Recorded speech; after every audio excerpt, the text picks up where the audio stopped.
নমস্কার, আমার সঙ্গে আছেন প্রশান্ত চক্রবর্তী।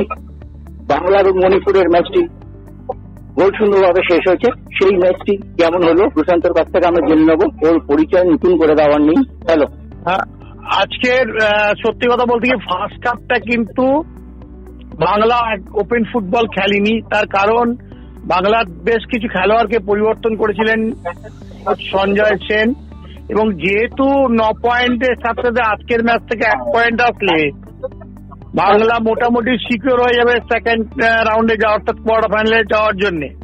সেহেতু বাংলা খুব একটা রিস্ক নেয়নি, আমি যেটা আমার ব্যক্তিগত ধারণা। আর ট্যাকটিক্যালি কিন্তু যেটা করেছিলেন মাঝমাঠ এবং ডিফেন্সটাকে সংগঠিত করে কাউন্টার অ্যাটাকে যাওয়ার পরিকল্পনা করেছিলেন সঞ্জয় সেন। যতটুকু দেখেছি তাতে মাঝমাঠটা আর ডিফেন্সটাকে কিন্তু উনি অনেক বেশি স্ট্রং করেছেন। যদিও বেশ কিছু খেলোয়াড় ফার্স্ট টিমের খেলোয়াড়কে উনি খেলাননি, তাদের পরিবর্তে ইসরাফুল দেওয়ানকে খেলাননি, আদিত্য পাত্র ছিল না, এবং নরহরি শেষটাকে উনি বিশ্রাম দিয়েছেন। হ্যাঁ, মানে এই ছেলেগুলো যেহেতু রেগুলার খেলে আসছিল, সেহেতু এদেরকে রেস্ট দেওয়াতে বেশ কিছু ছেলে সুযোগ পেয়েছে ঠিকই, কিন্তু আজকের ম্যাচটা যেটা মণিপুরের জন্য কিন্তু ম্যাচটা আজকের অত্যন্ত গুরুত্বপূর্ণ ম্যাচ ছিল, এবং মণিপুর যদি জিততেও মণিপুর পারত, যেটা জায়গায় গেছিল বেশ কয়েকটা ভালো সুযোগ মণিপুর পেয়ে গেছিল, কিন্তু শেষ পর্যন্ত বাংলা ডিফেন্স এবং গোলকিপার এরা বাঁচিয়ে দেয়। কিন্তু যেটা আমি বলবো ট্যাকটিক্যালি কিন্তু সঞ্জয় সেন খুব ভালো আজকে প্ল্যান করেছেন। এবং দেখুন, সত্যি কথা বলতে আমি সব প্লেয়ারকে একসাথে খেলিয়ে রোজ জেতার জন্য ঝাঁপিয়ে যাবো, এটা করতে গিয়ে কিন্তু আমার যদি ঘর অল আউট যেতে গিয়ে যদি আমার বিপক্ষে যদি কোন রকম কোনো গোল হয়ে যেত, তাহলে কিন্তু ম্যাচটা বাংলার কাছে কিন্তু ব্যাপারটা কঠিন হয়ে দাঁড়াতো। সেই জায়গা থেকে যথেষ্ট অভিজ্ঞ কোচ সঞ্জয় সেন, সঞ্জয় দা যথেষ্ট ভালোভাবে পরিচালনা করছেন এখনো পর্যন্ত এই টিমটাকে। আমি তো বলবো ট্যাকটিক্যালি এবং টেকনিক্যালি দুটো জায়গায় কিন্তু আজকের উনি ভালোই ভাবে দলটাকে উঠেছেন, এবং একটি পয়েন্ট, মূল্যবান একটি পয়েন্ট তিনি তার দলের খেলোয়াড়রা এনেছেন, যেটা মণিপুরের জন্য, কারণ মণিপুর এই টুর্নামেন্টে যথেষ্ট ভালো পারফরমেন্স করছিল। মণিপুর বেশ ভালো পারফরমেন্স করছিল, ভালো খেলছিল, সব টিমকে বিট করছিল। সেই জায়গা থেকে বাংলার যে আজকের কোয়ার্টার ফাইনালে যাওয়ার জন্য, সিকিউর করার জন্য যে পরিকল্পনা করে যাওয়ার দরকার ছিল, সেটা করে তারা আজকের কোয়ার্টার ফাইনালে চলে গেল।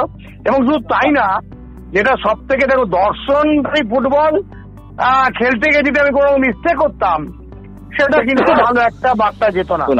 সেক্ষেত্রে প্রফেশনালি চমৎকার ভাবে একটা জায়গা থেকে আর একটা রাউন্ডে যাওয়ার জন্য পারফরমেন্সকে মেপে কিন্তু এগিয়ে নিয়ে যাওয়াটাই হচ্ছে কৃতিত্ব খেলোয়াড় এবং কোচেদের। এক্ষেত্রে বাংলার খেলোয়াড় এবং কোচেরা এবং কোচ যথেষ্ট সাকসেস পরের রাউন্ডের জন্য।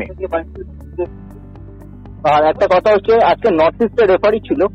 নর্থ ইস্টে বলা হয় যে 7 সিস্টার্স, তাদের ওয়ার্নিং প্রচন্ড। এরকম একটা গুরুত্বপূর্ণ ম্যাচে মণিপুরের সঙ্গে বাংলার খেলা, সেখানে নর্থ ইস্টের রেফারি খেলালো। এই ব্যাপারটা নিয়ে তুমি কি বলবে? রেফারিটা সম্ভবত মেঘালয়ের রেফারি, আমি খেলা দেখেছি। তো এই জায়গায় একটুখানি ফেডারেশনকে এই জায়গাটা একটুখানি দেখে নিলে ভালো হয়, কারণ বিতর্ক অনেক কিছু থেকে আসতেই পারে। এই বিতর্কটাকে অ্যাভয়েড করে চলাই আমার মনে হয় ভালো ছিল। এনিওয়ে, আমি বলবো যে না দিলে ভালো হতো, দিয়েছে আর কি করা যাবে। তাতে বাংলার কোয়ার্টার ফাইনালে যাওয়া কিন্তু আটকাতে পারেনি কেউই, কারণ খেলোয়াড় এবং কোচেরা চমৎকারভাবে পারফরমেন্স করেছে, তারা তাদের যোগ্যতা প্রমাণ করেছে। কোয়ার্টার ফাইনালে বাংলা কার্যত আগেই চলে গিয়েছিল। এখন যে পজিশন হচ্ছে যে বাংলা শীর্ষস্থানটাই দখল করবে। যদিও সার্ভিসেসের সাথে তাদের শেষ ম্যাচটি বাকি আছে, সার্ভিসেস 9 পয়েন্টে রয়েছে। ড্র করলেও বাংলায় শীর্ষে থাকবে। সার্ভিসেসও যথেষ্ট ভালো দল, তবে এবারে সার্ভিসেস একটু কিছু প্লেয়ার রিলিজ হয়ে যাওয়াতে একটু কমজোরি আছে। রোটেশন প্রথা মোটামুটি যে একটা অলিখিত রোটেশন কথা যে ফেডারেশন চালু করেছে, এটা একদিক থেকে হয়তো যে নকআউট এর পক্ষে হয়তো ভালোই, সে কথা ভেবেই তিনি নরহরিকে আজকে রেস্ট দিয়েছেন। একদমই সঠিক কথা। নরহরি অ্যাস্ট্রোটাফের মতো টার্ফে খেলা হচ্ছে। নরহরি ব্যক্তিগত আমি জানি একটু সিনিয়র হয়েছে, কিন্তু ওর কিন্তু নিতে একটু প্রবলেম আছে, এটা আমি জানি। এরা আমার সাথে কথা হয়, দেখা হলেই কথা হয়। কিছুদিন আগেও সন্তোষ ট্রফি যাওয়ার আগেও কথা হচ্ছিল।